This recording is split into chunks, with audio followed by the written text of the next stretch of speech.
Review. Uh, this is the Hedgehog Noon discussion. We are today featuring two contributors to the current issue, which was really launched a couple days ago. One of the themes of that issue is a cultural revolution on the right.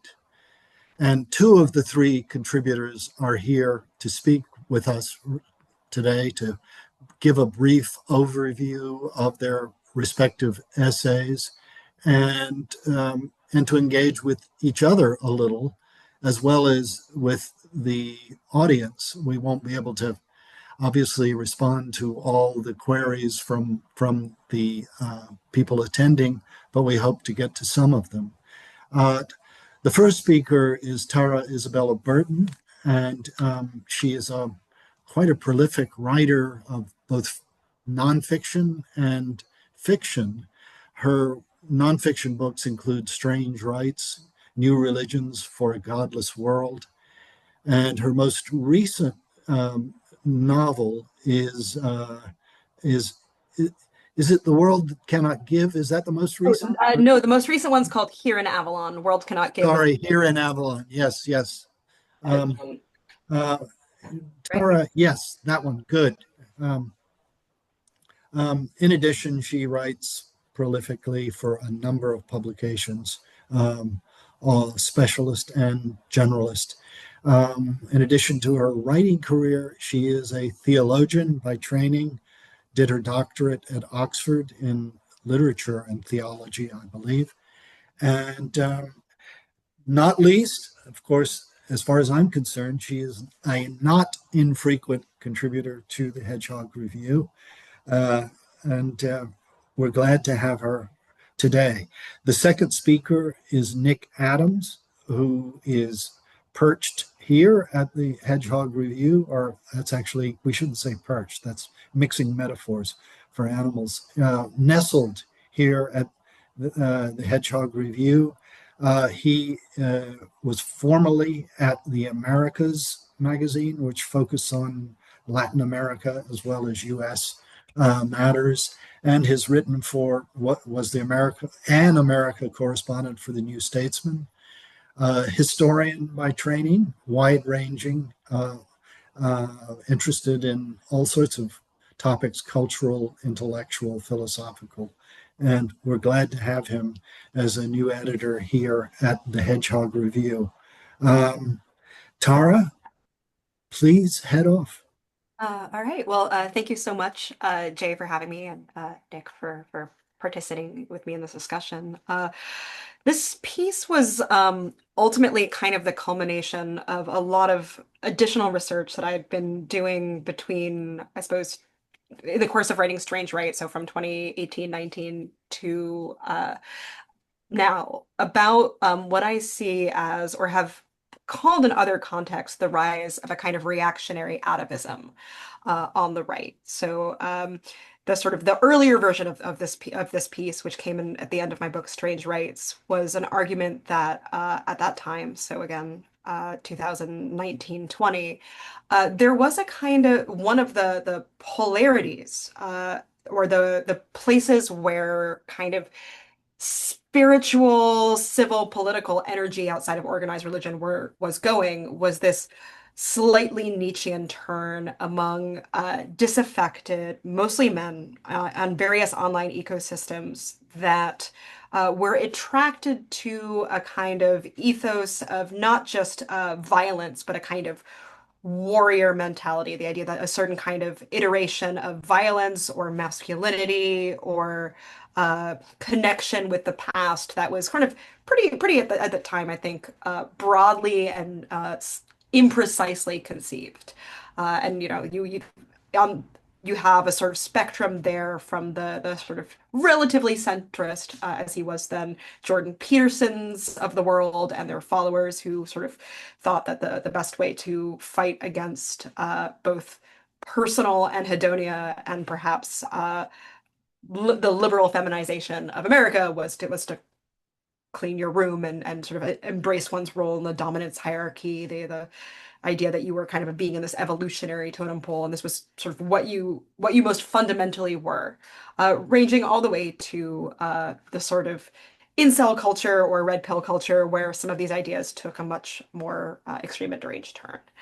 At that time, I identified a different group too, which was the what I called the techno-utopians, largely based in and around Silicon Valley subcultures, politically self-identified moderates, or members of what they would often call the gray tribe. They were beyond red and blue, similarly wary of what was then known as social justice culture, but that their kind of uh, hope or their desire for where humanity was going was not one of return, of going back to primal masculinity, of going back to, raw meat, but rather going towards this vision, this transhumanist vision of self-perfecting. Fast forward to this article and to 2025, and what we have seen, I think, in the over the past 5 years, over the past couple of presidential administrations, is this what Ross Douthat, the New York Times columnist, calls the trad tech convergence or the trad tech alliance, where these two seemingly disparate groups, these groups with different political priors, one to be reductionist about it, looking back and fetishizing the natural, one looking ahead and fetishizing the technological, have in fact created a kind of political coalition that's furthermore been complicated by the additional kind of weaving in of a lot of right-wing Christian discourse. So you sort of have these sort of Nietzschean trads, these Christian trads, and these sort of techno-utopians, all, I think, I would argue, largely brought into one another's orbit as a result of a kind of shared conviction that they were defeating the enemy of what was known as social justice culture, what became known as wokeness. That what all these groups had in common was a belief that liberal modernity, particularly feminism, particularly woke feminism, was behind this kind of flattening of personal distinctions. That the dreams of democracy, the dreams of equality, were ultimately kind of artificial restraints put upon a certain kind of primal masculine coded energy that, if left unchecked or if allowed to be left unchecked, would be a valuable creative force for the world. But because it has been checked, has created this sort of flat world, or this sclerotic world, or this feminized world, or this mediocre world where human power cannot be safe, or human power is not reaching its fullest potential because of these artificial moralizing restraints upon it. I think that's probably a fair, hopefully not too uncharitable way to put it. And what fascinates me, I'm of course a critic of this. I think that generally thinking this is quite bad. I think moralizing is generally a good thing, and one ought to do more of it. However, what interests me about this kind of turn, so to speak, is the way in which, as I argue in this piece, it forces us to confront the question of what we do about what we think about desire. Erotic desire in the purely narrow sense of, like, what do we think about human beings and sexual relationships, particularly around sort of gender and desire, and so much I think of the sort of culture war conversations that are less interesting are about, what should a man do on a date, and is a man allowed to ask a woman out? And I think there is something to say. There's a sort of broader philosophical question, which is like, ought erotic desire to be checked there? But I think the bigger question is there something about the fundamental human creative urge, the creative desire, that does impel us to pursue sexual partners, that does also impel us to create, that does impel us to often produce children, that does sort of respond to beauty? What are we to do with this impulse? And one response is to, I think it's a sort of reductionist version, but is the version that Nietzsche mischaracterizes, I think, Christianity as advocating for, which is, desire is bad, all human desire is bad, or desire is bad, it is dangerous, we ought to check it, we ought to have certain kinds of restraints upon it or intense restraints upon it because we cannot trust it at all. And I think it's worth pointing out here that so many of Nietzsche's critiques of Christianity, that it's, about ressentiment, it's about restraining the powerful, it's about giving the victims and the weak a kind of artificial inflation of their own power, are the exact same critiques that are being made by what I call the neo-vitalists of contemporary woke culture, that this is somehow an unnecessary or a terrible restraint on human desire, that wokeness is fundamentally anti-life or antithetical to life. But at the same time, I think that there's a sort of another way of looking at it, which is that there is a way to talk about human desire or the goodness of desire, or at least the potential goodness of desire, that it does alert us to something, that it does tell us something, that it is to be well harnessed, but not to be completely rejected. And I'm thinking, of sort of the Platonic ideas of, erotic desire for a person is ultimately the desire for the good or a desire for the beautiful, or that there is, in fact, some kind of longing that cannot be um, attained or satisfied in this world.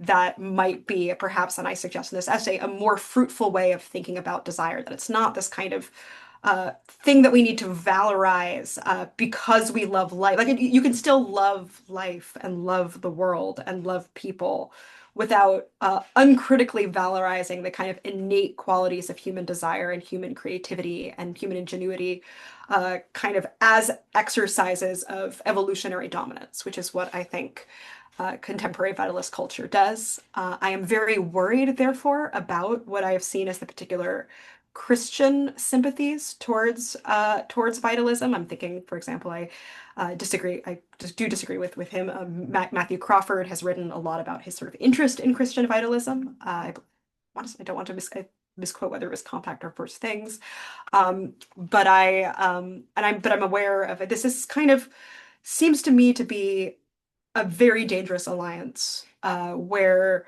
the idea that we are getting beyond some kind of mediocre society by recovering a certain notion of masculine power is supposed to somehow save Christianity from liberal modernity. And it seems to me that those are exactly the points at which a sort of Orthodox Christian take, or at least speaking from my own theological perspective, would demand that any kind of power or power over or dominance that is something to be like very strongly interrogated and to be suspicious of. And I want to close by bringing up this other part of my argument that I hope we can get to maybe in the Q&A, which is the degree to which so much of the language of vitalism, or the language of looking for some kind of energy or force or desire, is in fact extremely rooted in these kind of 19th century desire to sacralize, I would say sacralize the scientific, or these ways of looking at electricity or evolution or magnetism as these forces in a seemingly explicable post-enlightenment scientific world, and coming up with a kind of spiritual account of there's some underlying erotic force in the universe that is impelling us on towards self-transformation, that is impelling us on as a species towards the improvement of the species, or the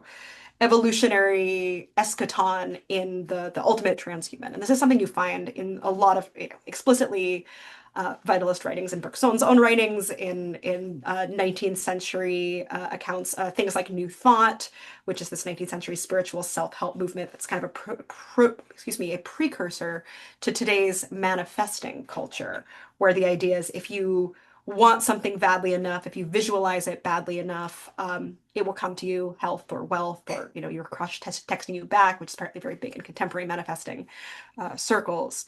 And this idea that like desire as some kind of like divine undercurrent to the universe is something that I think comes very specifically out of a 19th century attempt to kind of rework God or rework the sacred into a seemingly secular world picture. And there's a George Santayana, I quote in this piece, makes this case in actually a precise case in a 1913 essay, writing on Bergson's own ideas about vitalism, that the reason vitalism appeals then, and here he's speaking not to contemporary neo-vitalism, but to Bergson's ideas of the élan vital and this sort of again undercurrent life force that is pulsing through all living things. But Santayana writes that Bergson's vitalism appeals because it, quote, brings relief to a stale imagination from which religion has vanished, which has kept stretch on the machinery of business and society. And he writes that only when vitality is low do people find material things oppressive and feel that they must bathe in the currents of some non-human vital fluid, like consumptives in their last extremity who must bask in the sunshine and breathe the mountain air. And our disease is not without its sophistry to convince us that we were never so mightily conscious of being alive. And what I would take from that and take from my own sort of 2025 iteration of reacting to vitalism is that it is the best way, I think, to think about it and to discuss it is not just as a sort of terrible pagan Nietzschean sort of brainworm that has infected people. I mean, I do think that is also true, but as a kind of understandable response to a state of alienation or a sense, a very real sense that something of the real capital R has been lost, that there is some kind of contact with being, with materiality, and also, sure, with desire, that something about life does not allow us to authentically engage with. And I think it's a perfectly open question whether there's ever been a point in history where we do, in fact, exist in dialogue with the real, or as with the case of Plato's ideas of erotic love, like you are never going to get the thing you want. You're always going to exist in a state of desire for a beloved that's beyond the realm of possibility. Maybe no one's ever had contact with the real and it's all a fantasy. But I do think it's probably fair to say that there is something about a life that is largely lived online or in dialogue with particularly the attention economy is alienating. And I think the rise of neo-vitalism, I look forward to hearing, Nick, your thoughts and the thoughts of all of you, is sort of, it's as much a product of extremely disengaged or disembodied or alienated world as it is as it is something that is kind of reifying and intensifying those tendencies. So I'll stop it there and turn it over to Nick, but thank you so much for listening and for all your time. Nick, are you ready? Nick, why don't you jump right out? I'll just say one word quickly before Nick starts. Um, uh, Maybe many of you noticed in the Times a couple days ago, David Brooks had a piece titled "Hey Lefties, Trump has stolen your game." I think is his word, uh, meaning that, of course, that many people in the on the right today are adopting supposedly the ideas of prominent left theorists from Marx to Gramsci to many others in between. And Nick, well before David wrote his piece, has been thinking about the ways in which Christopher Rufo, who many of you may know as one of the theorists of the anti-woke initiative, was a Gramscian and proposed to write about that for this issue. So, Nick, take it away. Sure. Thanks, Jay, and thanks, Tara. That was wonderful. Get more into that in a minute. Yeah, I was interested in, written about sort of the contemporary right and its ideas for a little while. And this question of Christopher Rufo, sort of documentary filmmaker turned conservative activist, the leading force, the leading sort of in this piece, I sort of describe him less as a systematic thinker and more as a kind of impresario, someone who stands between the realm, like sort of with one foot in the realm of ideas and one foot in the realm of sort of activist politics.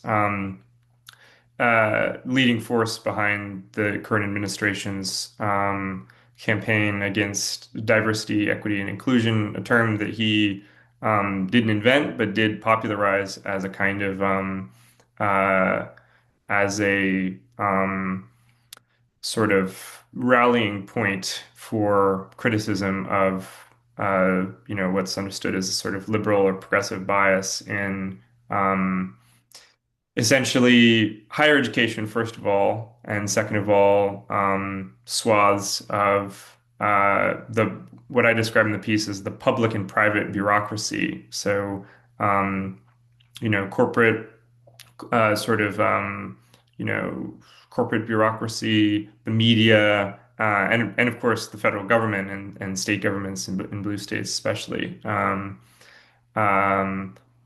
Hiring practices, sort of ways of thinking or phrases borrowed or in many cases sort of vulgarized from sort of decades of academic contributions, critical race theory, another phrase that sort of gets thrown around a lot by Rufo and also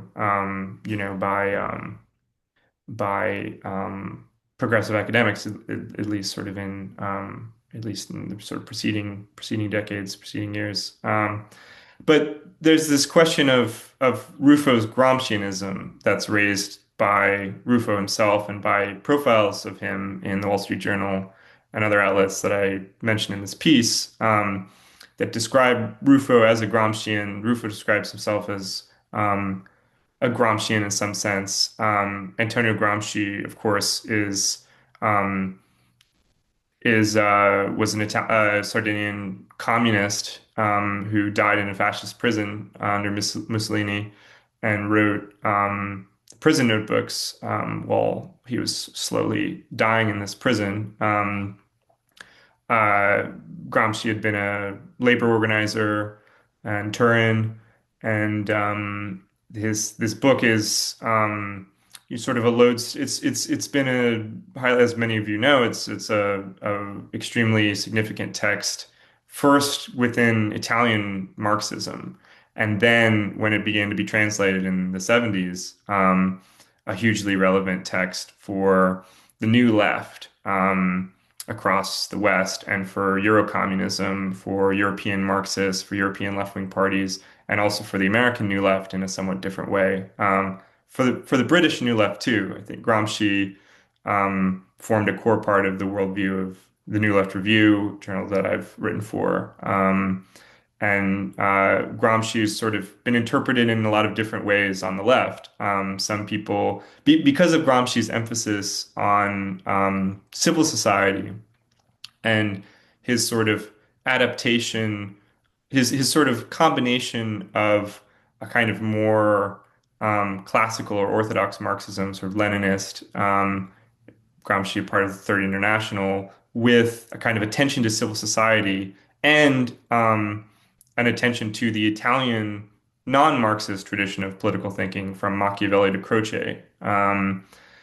Uh, Plus the fact that writing under the eyes of the prison censors, he couldn't make reference explicitly to Lenin or to Marxism, which he calls the philosophy of praxis in the prison notebooks.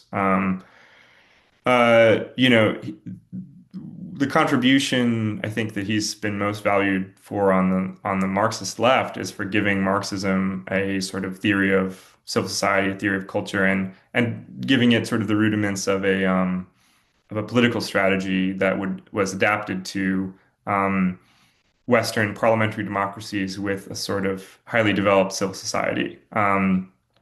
This is a period in which Marxism is, coming to recognize the apparent, you know, error of the sort of original theory was that this, communism would emerge first in the most developed countries, the most developed civil societies. In fact, it emerges on the periphery of the West in places with very, sort of rudimentary civil societies, and it is blocked Gramsci lives through this moment when it's blocked in this sort of volatile post-World War I period in the West. And so the question for Gramsci is why and what do we do about it? And theories that are sort of readers of Gramsci sort of draw on. The number one, is, of course, is this idea of hegemony, which is kind of totalizing cultural prestige that sort of the dominant classes have in capitalist societies that allows them to maintain their rule without direct repression. And that concept has proved adaptable to at least attractive to thinkers on the right. Starting in the 80s, the Nouvelle Droite in France, Alain de Benoit, sort of raised the flag of cultural Gramscianism, a sort of Gramscianism of the right. Sam Francis, sort of a precursor to at least, some people believe a precursor to this sort of far right paleocon from the 90s, precursor, sort of Buchananite precursor to today's new right, according to some. Um, cited Gramsci as, indicating that there had been this sort of progressive takeover of America's cultural institutions and that Americans had to sort of, red-blooded patriotic Americans had to sort of rise up and get their country back. Um, and that Gramsci in some way sort of supplied a playbook for how to do this, that you have to, this sort of uh, sort of the war of position, you have to sort of, fight it out in the sort of cultural domain. Um, and Rufo's largely sort of picked up on that. It's sort of this, in his book that he's written on, it's I think a sort of familiar story for the right, the New Left, they lost in the 60s, the March to the Institutions, etc. And so, culture matters. But I think what I want to take up this essay is like, is there anything to this sort of Gramscianism of the right? Because if it's just culture matters, well, the right has been saying that since William F. Buckley published God and Man at Yale in the 50s and probably earlier than that. Um, and when Rufo says, Gramsci shows us that all politics is elite politics. That's actually sort of the opposite of what Gramsci is saying. The way that Gramsci sort of thinks about the culture war in his time was that it was class war by other means. That the workers, and in this time, of course, it's very clear what the sides are. You've got the workers and you've got, sort of capitalists and their allies in,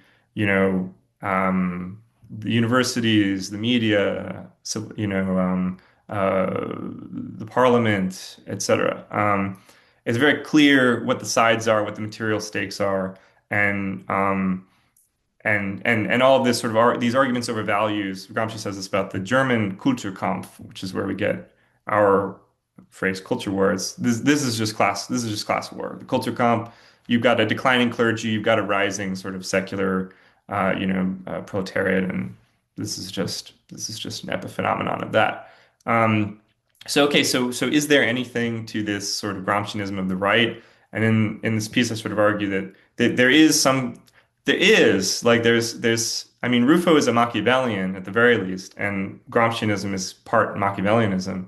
Rufo is sort of a hard-nosed strategist, I think, in a way that Gramsci would have appreciated. Certainly not for his political ends, but in his sort of savviness. He's not a moralist. He's an anti-moralist. He's in favor of hitting people where it hurts, and he sort of dispenses, tough wisdom. And he's sort of been this leading light for a conservative movement that has finally decided to pick up, the weapons at its disposal against a sort of intellectual establishment in the universities that has been full of its enemies for as long as anyone can remember.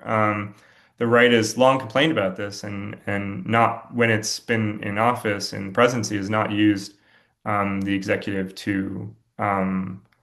to do very much about that, and now it is. This is sort of Rufo the Machiavellian is sort of the theorist of the strategy. But as a theory of the culture war, um, I find it completely lacking, as I explain in the piece. And so, to me, and so okay, that I didn't want to leave the article there. So, what I try to do in the rest of the piece is to sort of reject Rufo's theory of the Gramscian theory of the culture war and substitute my own, which is really sort of a tall order, and I was still. I'm not fully content with what the product is, but I think everyone can sort of judge for themselves in the piece. But the framework from Gramsci that I think is better to describe the culture war as we've seen it in recent years is not hegemony. That's the concept that Rufo uses. But hegemony in Gramsci, and this is the Gramsci and hegemony is sort of like that's sort of the a kind of master concept of Gramscianism and much fought over. But reading the text closely, and it doesn't help that the Gramsci's text is this sort of fragmentary work, not written as a sort of systematic theoretical text, but written as a sort of fragmentary set of thoughts, observations, more like Pascal's Pensée than, the Third Critique, which makes this task more difficult. But I think, you read the text, it's pretty clear that Gramsci does not mean something like wokeness when he talks about hegemony. Hegemony is something so totalizing that it would be impossible for someone like Rufo to, for example, to become elevated to the position that he's sort of reached. And if there was such a thing as sort of woke hegemony, you wouldn't have a Christopher Rufo. And in fact, the thing that comes closest to hegemony is in America is probably as a sort of broad intellectual framework is the sort of respect for the Constitution and for the tradition, the political traditions of the country that is what Rufo claims to be trying to restore. One of the interesting things about his sort of worldview is how modest it is in its prescriptions, or how much it seeks neutrality or the appearance of neutrality in its prescriptions. It's coruscating in its critique of what it sees as a sort of anti-American, disease of DEI, but the goal is just to get back to, color blindness and the sort of you read sort of these statements that he's been putting out for what universities should be doing, and it's like, they should just be train, useful knowledge, sort of respect for the Constitution. It's very neutral stuff. This is neutral stuff, and if there's an American hegemony, it's that. It's the fact that everyone's trying to appeal to that. And so then what's going on? And I think there is a concept in Gramsci that's very useful here, which is his concept of passive revolution, which he uses to explain the Italian Risorgimento, this process of Italian national organization that happened, not like the French Revolution in sort of dramatic, overnight revolutionary fashion, but rather sort of piecemeal over a process of years, led by the conservative Piedmontese monarchy. And so Gramsci describes passive revolution as a sort of process by which elite forces, progressively modify bit by bit the existing order and therefore slowly transform the social matrix in which further kind of cultural developments, social developments can occur. And really, I think a much better Gramscian way of understanding sort of the culture war would be something like this. Like neither the sort of proponents of DEI or the opponents are really trying to revolutionize American society, at least not in any way that Gramsci would recognize. And remember, this is a Marxist from the era in which it seemed like communism could win. A transformation of the social structure would mean proletarian revolution. And no one's, um, even if we abolished the police, it would not bring in proletarian, it would not bring in the dictatorship of the proletariat. And we're a ways from that now. If Chris Rufo got his dream, or even Curtis Yarvin, to bring up another protagonist of this issue, this is not, these are not sort of uh, this is not a revolution in the sense that Gramsci would recognize. So what's sort of being argued over here is passive revolution and sort of the system the system that sort of had developed up to the point where Rufo set out to destroy it, that he sort of describes by talking about DEI system essentially of a modification of the rhetorical culture and to some extent the hiring practices and the institutional culture of higher education and the public and private bureaucracy. That is not an irrelevant thing. There is, a Gramsci, even a hard-nosed Marxist would not say there's nothing to see here.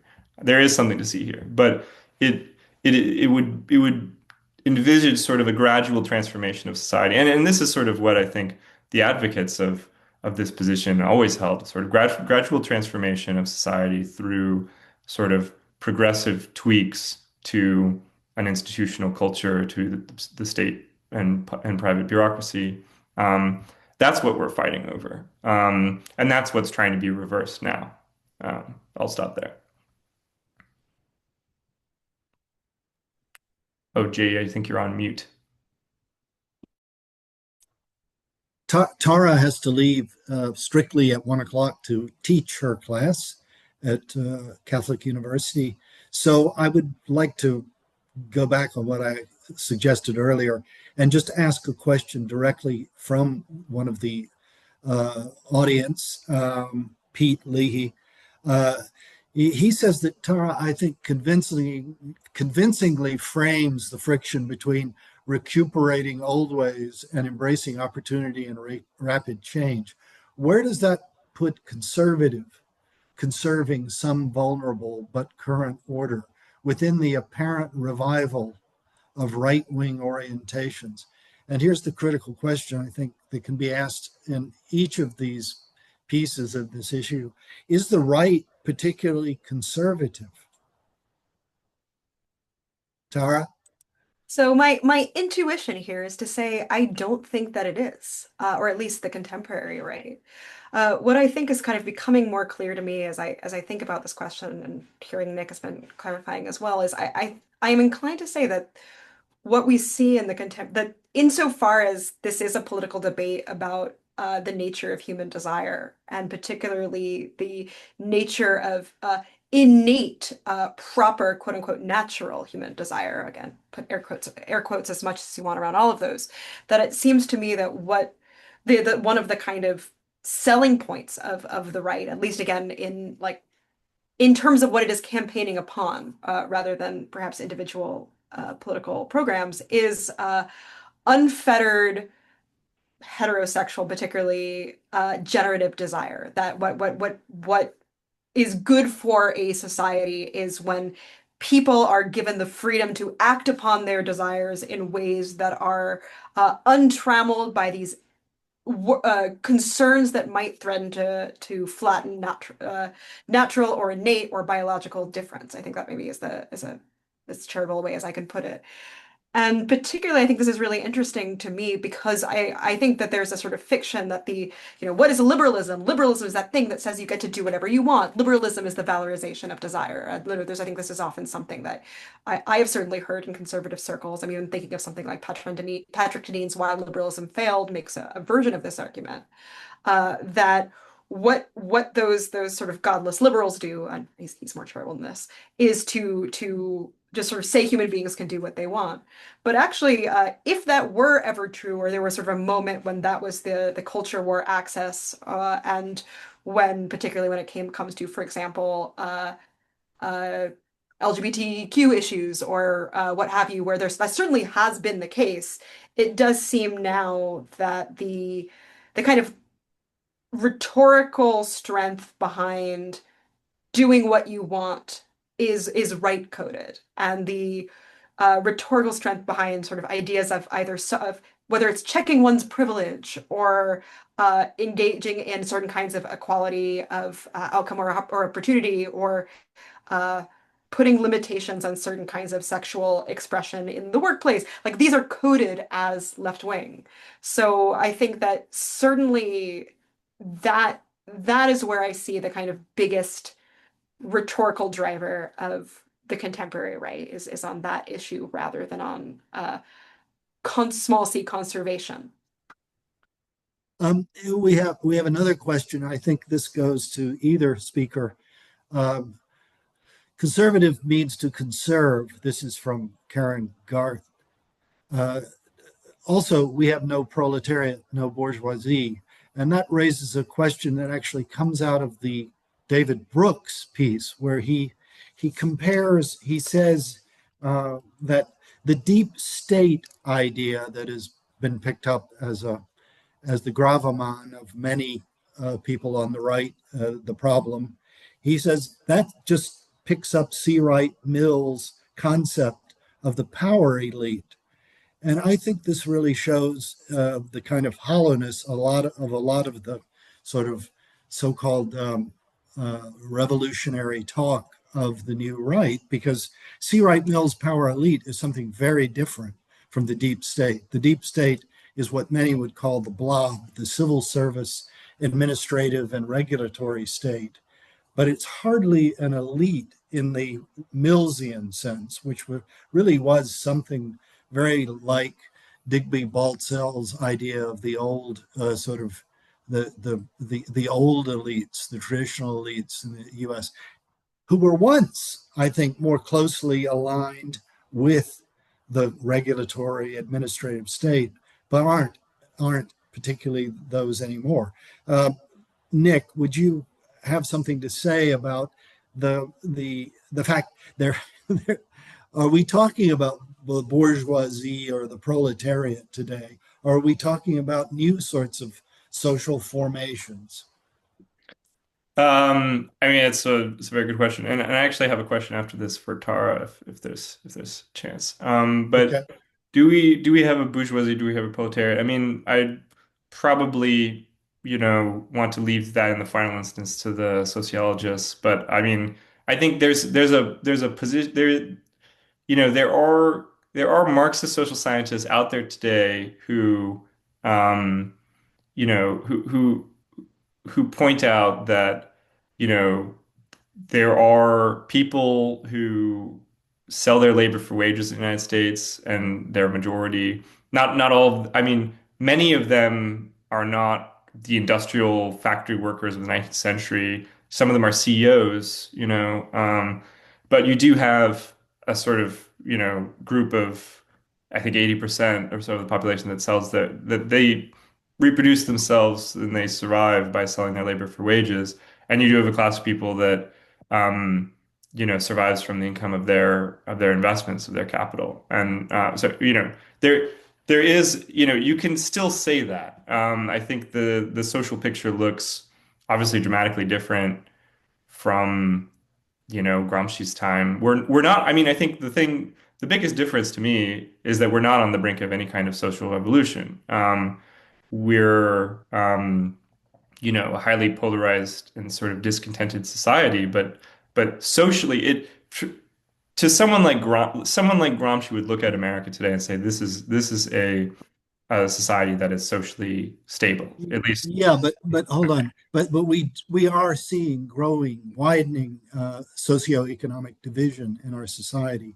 It may not be along the old classical Marxian lines, but is anything about the critique, not just of the Gramsci, the neo-Gramscians of the Ruffo variety, but of the neo-vitalists, aiming to unsettle or upset this kind of political economic order in a way that is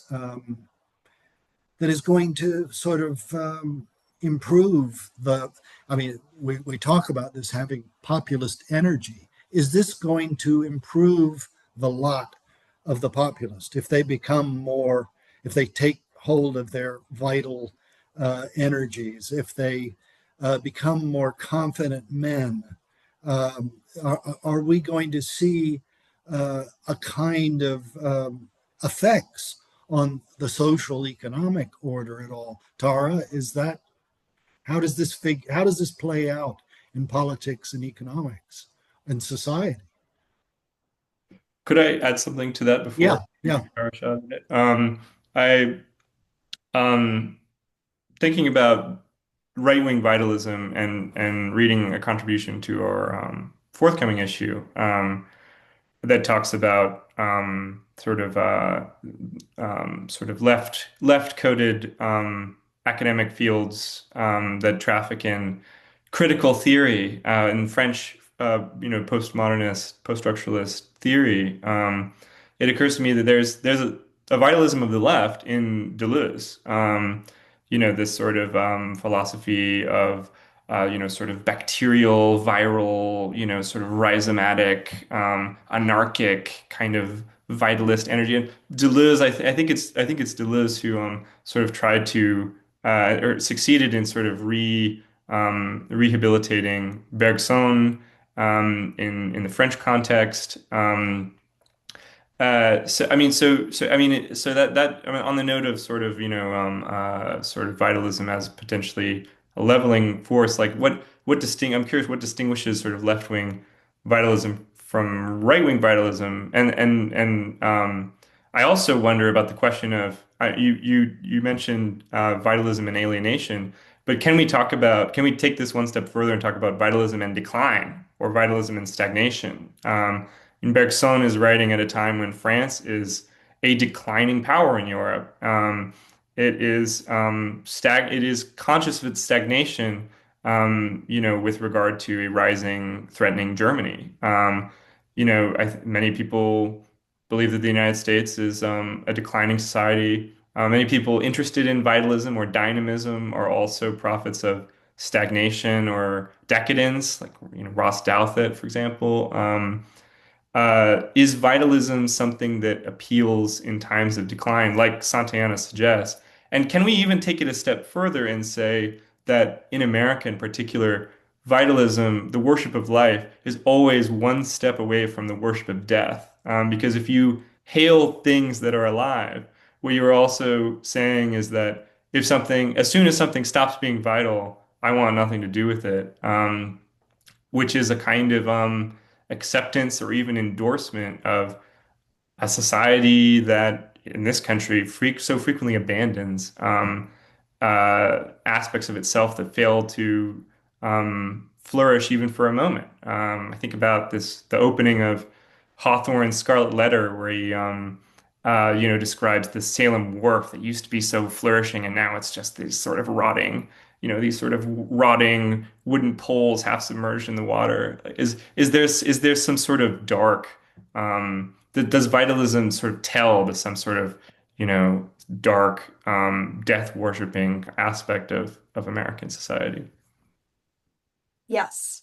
Or rather, let me try and break that down. I think Jay and Nick, you've both asked a few different questions that I'm going to attempt to weave into one mega answer, which is I do think that there is a very particular sort of theological, metaphysical underpinning to vitalism. I didn't get to this much in my essay. This is actually the book I'm working on now. It's an intellectual history of Western esotericism, sort of magic from late antique Alexandria to through the Renaissance Neoplatonists, the Renaissance Platonists, into the present day. And without getting too much into my side research project, one of the things that interests me most about this kind of what has sort of consistently been a kind of stepbrother of Orthodox Christianity, or a set of metaphysical and theological assumptions that are similar to but distinct from Orthodox Christian, lowercase Orthodox Christianity, is this idea that there's some kind of human self-divinization through our innate capacities of either ingenuity or desire that will allow us to become a different kind of person, or in fact, to allow us to become a god. And I think that sort of valorization, which has sort of was historically linked with like very particular esoteric traditions practiced among by the learned in kind of private or semi-private settings, is now actually kind of quite normalized. That this idea that we ought to what it means to be human is to become post-human exclusively, or that this is the kind of ultimate quest of who we are, is, I think, something that does, by nature, kind of devalue presence or createdness or stillness or vulnerability. And it does become a kind of worship of the evolutionary hierarchy, because you kind of have to, once you grant that certain qualities or certain forms of self-transcendence are what makes you human, then you can start saying, well, anyway, the way to be fully human is to participate in this, and someone who can't is sort of de facto not as good at not as human as someone who is or does. And I think particularly, but what kind of interests me about this theological stance of what it means to be human is also to sort of use desire to shape reality, is that this brings us back to the political and economic part of the question. We are, as a result, particularly, I don't like to say the internet. I think the attention economy is a better, or the algorithmic attention economy is a more precise phrase.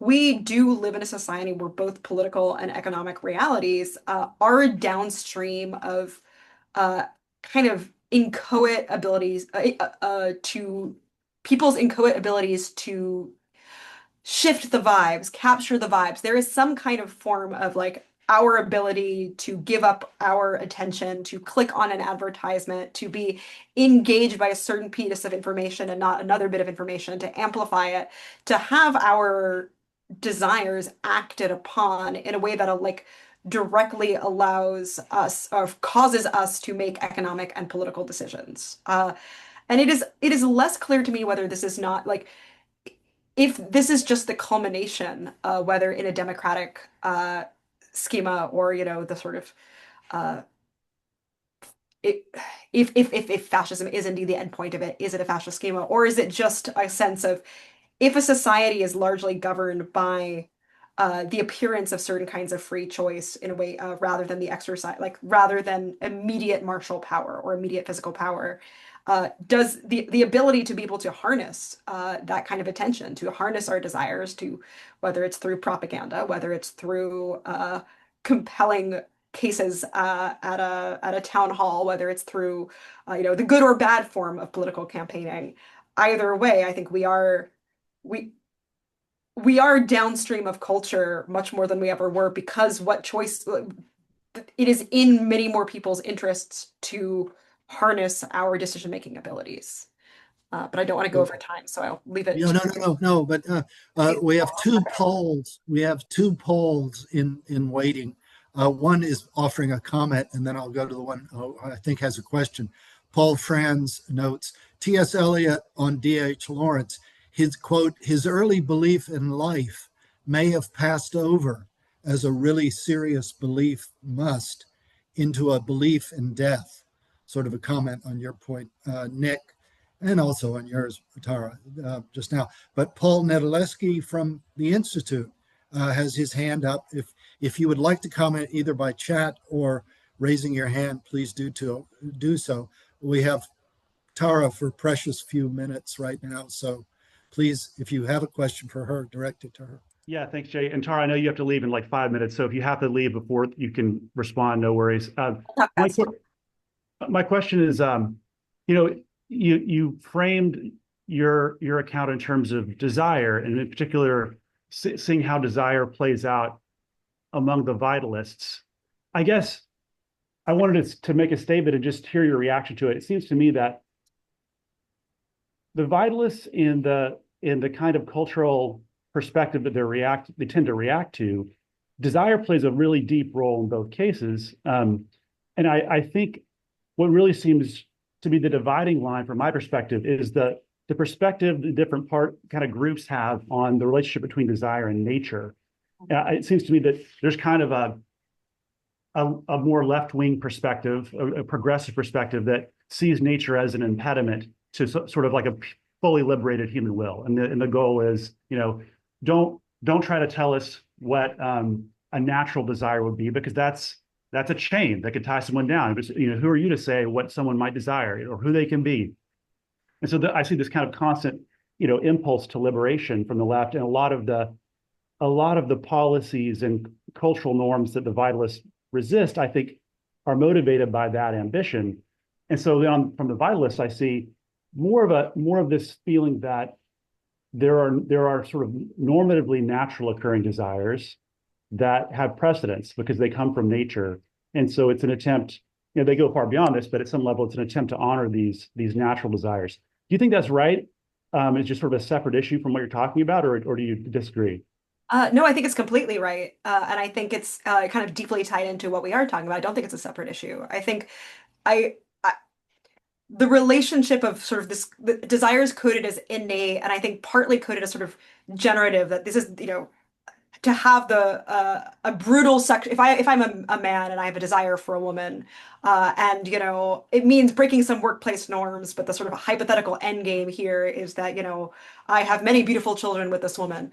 There is some way in which this is understood as the kind of as you say, a natural desire, or a desire that's going to have some kind of generative or evolutionary output, as opposed to I have a crush on another woman, and suddenly this is sort of an unnatural desire, and then the language of my innate sort of erotic pull is taken outside of generation. But I think that something that complicates this is the fact that there is such a kind of techno-utopian strain among so many of these people. Like, yes, there's a willingness to say, what we want is nature and the natural when it comes to a certain kind of heterosexual dating ethic.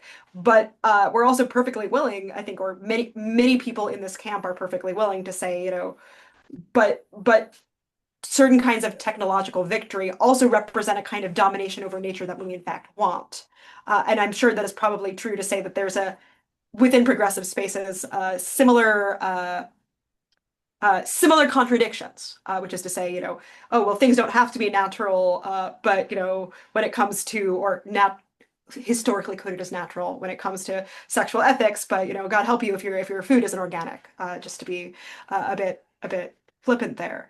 But I think that, like, if we should sort of learn anything from either of those contradictions, it's that I don't think the relationship, but like, you can configure lots of different things as the natural very conveniently, and you can configure lots of things as the artificial very conveniently, and you can kind of code what you want and you don't want into either camp depending on kind of what self-serving narrative you have. And it might well be that the most perhaps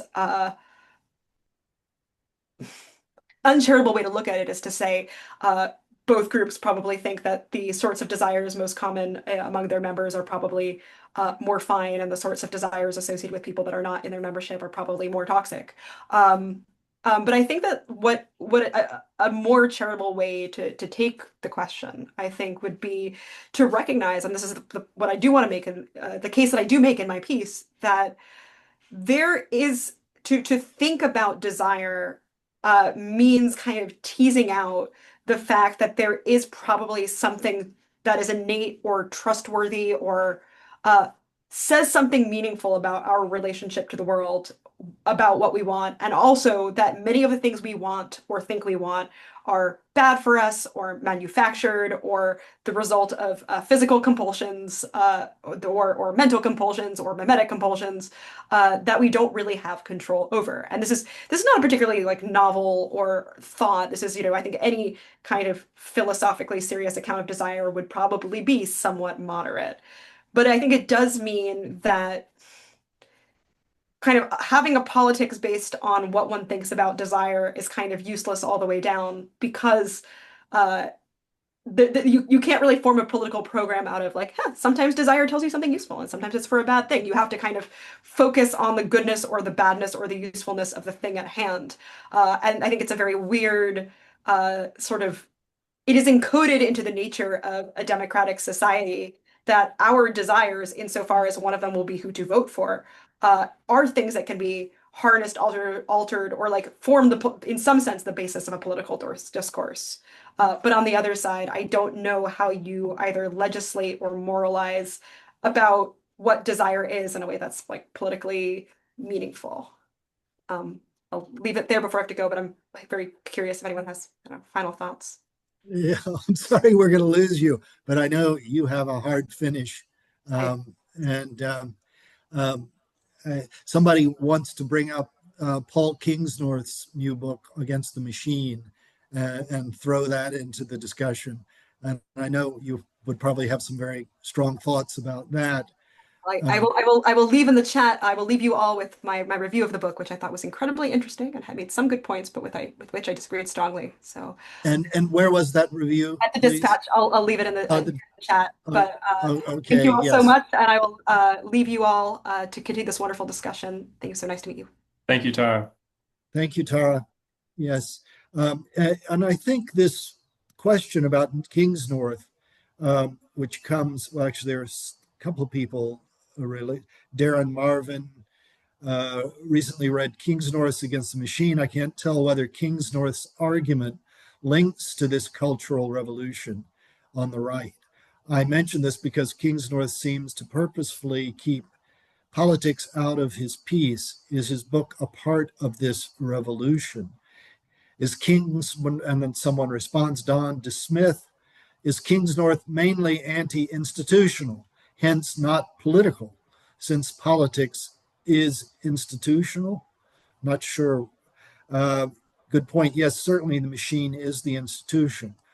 Well, would somebody like to chime in on those written questions, comments, including Nick? Or I feel completely unqualified to answer because I haven't read the book, at least not personally. I've read Neither have I. reviews. Neither Yeah. have I, so I don't have anything to add on that. Yeah. Just, on what Tara, the one footnote on what Tara said before she had to take off is on the sort of sort of left or progressive stance on nature. What I see from the sort of Deleuzian camp is you could say also a selective embrace of nature. I mean, I'm no expert on Deleuze, but my understanding is that they're sort of in favor of the Deleuzians are sort of in favor of natural, sort of natural forces that are kind of rhizomatic and against ones that are hierarchical, right? So you like the sort of interconnected system of roots, or the sort of the mushroom, or the virus or something, but you don't like the tree because it has these sort of, hierarchy. It's sort of this anti-Aristotelian, you don't want, one dividing into two. We want it all to be sort of anti-Oedipal, we want it all to be this sort of nice little chaos. And of course, nature is sometimes Oedipal and sometimes anti-Oedipal. So I think they have to kind of pick and choose, is my understanding. Well, just going off the review, obviously, Kingsnorth is critical, particularly of the newer technologies, the new AI, and moving into the sort of advanced digital technologies. What's interesting in relation to our topic today and the issue is the way in which the Silicon Valley tech moguls are embracing a lot of these neo-vitalist thoughts, a lot of these the Curtis Yarvin post-democracy talk. And it seems that many are quite eager to also now adopt the anti-woke, anti-DEIism of Rufo-like thinkers. So there is, I would say, a political economic connection between a lot of these ideas on the new hard right and the tech oligarchs, the growing power of technology.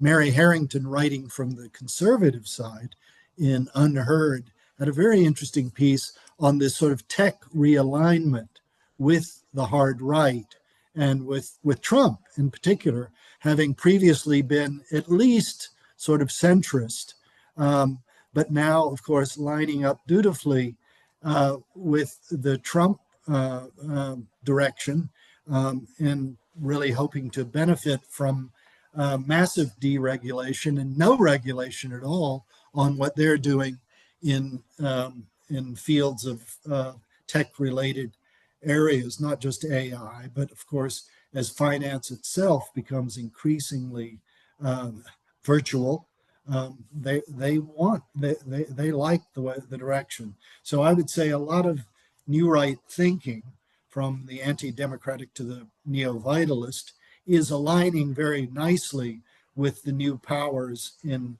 our society, in our country, and in the world for that matter. But I would like to hear contrary views or uh,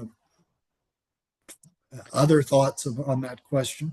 I think the passion for vitalism, or I think the word that gets more frequently used in a lot of the tech circles, and sympathetic voices in public discourse, like Tyler Cowen or Ross Douthat, is dynamism. That's the rallying cry of Douthat, of Cowen, of Andreessen Horowitz.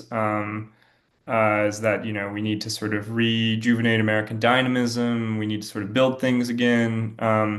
And that's a particularly obvious example, I think, of vitalism as a response to stagnation or decline. And it's one where I think, again, so in so many other realms, like among the sort of tech oligarchs, it's Thiel who has the closest grasp on reality, because his line on that he's been repeating for a long time is that um, the sort of spaces of vitality are so unequally distributed in the American economy. It talks about, in the Bay Area, constantly hailed by everyone else in that class as the sort of hub of American dynamism, where the next startup, the next sort of AI chatbot is being developed is, he points out that if you go to the East Bay, you can easily find places that are anything but economically sort of thriving. Uh, a kind of recognition of sort of how fragile or how superficial this sort of the sort of dynamism that a venture capitalist tech investor can make possible in a post-industrial economy. So I think in that camp, the the sort of the more realistic people are aware that there's some kind of projection going on. Well, I do think also, just more crudely, a lot of the tech leaders, including Thiel, are very attracted to the post-democratic thinking of people like Curtis Yarvin and others. He's certainly, as we call him, the high priest of the dark enlightenment. But I think a lot of the tech elite is intrigued by the idea of being sort of the equivalent of the Renaissance doges in our time, and sort of leading uh, not just sort of being the economic engine, but being sort of social and cultural arbiters of the good. Um, but it doesn't seem to be leading to an empowerment of the populace, just to the opposite. I mean, that's what I find the contradiction at the heart of a lot of this cultural revolution on the right, is that it promises a new vitality, but it seems to further uh, eviscerate the sites or opportunities of vital activity, and then unless it's all let's go to the gym in the manosphere way, and see how many weights we can lift, and that's how we will establish our masculinity and vitality. But maybe I'm a little harsh here. Maybe there's more to it than I'm picking up. But I'd be curious to hear again. Um, Anybody who wants to raise his hand, her hand, should do so. And throw in your 2 cents worth. I'm checking the chats right now.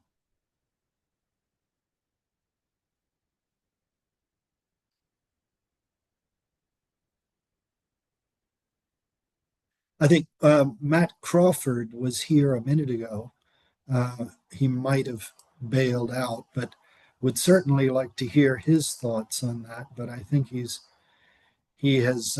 Oh, Matt is still there. Matt,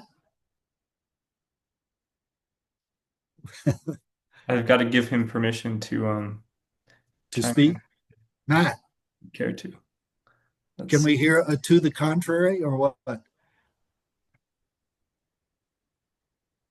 Unmute yourself. He can't. I've got to find him and let him do it. Here we Okay. go. Okay, I think I've got there. Go ahead, Matt. Oh, hey, I've been drifting in and out of listening in on this. I'm afraid I haven't been following too closely, so I don't have anything terribly useful to contribute. But thanks for the invitation. Well, we were wondering specifically whether a lot of the appeal of neo-vitalists and also, for that matter, post-democratic thinkers is precisely there in the new tech world, the Silicon Valley. But what sort of how does this sort of how do the economic and interests of the tech lords lead to a kind of any kind of revitalization of the people, the populace? My first inclination would be to say quite the opposite, right? Insofar as, every last remaining corner of individual agency gets gathered up into the AI apocalypse. Seems like the economic interests all lie toward a kind of,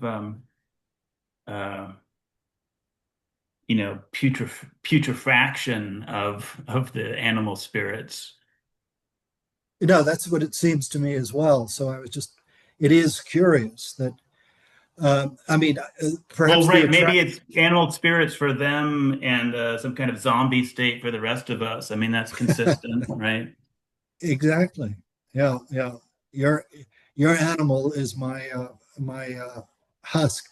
Yeah, the kind of vampire operation, maybe. Well, I'm checking to see if there are any more questions on the chats, and I see nothing right now. So I think this is a good time to wind things up. Nick, do you have a peroration, a summing up? Not really, just that I think in line with what Matt just said, and I think what we were discussing earlier, I think what seems to be threatening in some flavors of this sort of vitalist connection is the risk that the liberation of the energies turns into a justification for those that don't survive and the survival of the fittest. That the risk that vitalism can become not so much liberation, but epitaph. Well, thank you again, Nick. Thank you for your essay as well as your remarks today. And Tara, thank you in absentia. And thank everybody else for joining us. And those who had questions and comments, thank you particularly. And we hope you will join us. And again, in a few weeks, we have another contributor to this issue. We'd like to bring in sometime Anton Barbacay. He's had a number of pieces recently, including one on Yarvin, but also on the connection between literacy and democracy. And since he wrote that piece for us, actually in our previous issue, there's been a lot of new writing on the subject of a post-literate society, an interesting concept. And I think it's I think it's, it's a concept in need of refinement, but I think Anton Barbecue really gave a good introduction to the governing idea that really a modern liberal democracy of the kind that we have cannot function, won't function for long in a post-literate world for a variety of reasons that he gives in his excellent piece. But thank you all again for joining us, and we'll see you in the near future. Bye-bye. Thanks, everyone.